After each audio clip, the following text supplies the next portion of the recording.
अस्सलाम वालेकुम नाजरीन, आप देख रहे हैं न्यू बीबीसी न्यूज HD और मैं हूं आपकी मेजबान सना चौधरी। शामिल करते हैं आज की अहम खबर शामिल करते हैं हमारे न्यू बीबीसी न्यूज के bureau chief of Pakistan Ghulam Qadir भैया की रिपोर्ट के मुताबिक सांगर में लेडी वैक्सीनेटर शमशाद के घर पर नामालूम अफराद की जानिब से फायरिंग का वाकया पेश आया, जिससे इलाके में खौफ और हरास फैल गया। वाकये की इत्तला मिलते ही पुलिस मौके पर पहुंच गई और शवाहिद इकट्ठे करते हुए तफ्तीश का आगाज कर दिया गया। मुतासरा खातून शमशाद ने मीडिया से गुफ्तगू करते हुए बताया कि इनकी किसी से कोई ज़ाती दुश्मनी है और ना ही किसी किस्म का तनाज़ा।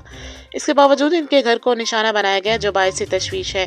खातून ने पुलिस पर मुकम्मल एतमाद का इजहार करते हुए उम्मीद जाहिर की कि मुल्ज़िमान को जल्द गिरफ्तार करके कानून के कटहरे में लाया जाएगा। इस वक्त lady vaccinator Shamshad new BBC news से गुफ्तगू कर रही हैं। आइए देखते हैं ये खसूसी गुफ्तगू। तो यहाँ तकरीबन हम लोग 4 साल से शिफ्ट हैं। पहले हम करनाली पाड़े में रहते थे, यूसुफजई मोहल्ले में।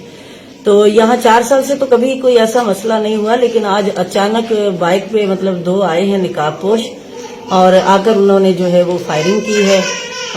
पुलिस ने तो हमारे साथ बहुत तावन किया है, अपनी मतलब वो कर रहे हैं कि हम। अब आपका क्या मुतालबा है? हमारा तो मुतालबा यही है कि हम तो गरीब लोग हैं, हमारी तो किसी से कोई दुश्मनी भी नहीं है, तो जाहिर है मुजरमों तक पहुंचा जाए और यही मुतालबा है कि पूछा जाए कि आखिर ये फायरिंग क्यों की, किस बिना पे की है, जबकि एक बंदे की गरीब बंदे की दुश्मनी भी नहीं है, कोई ऐसा जाती कोई किसी के साथ कोई मतलब मफाद नहीं है।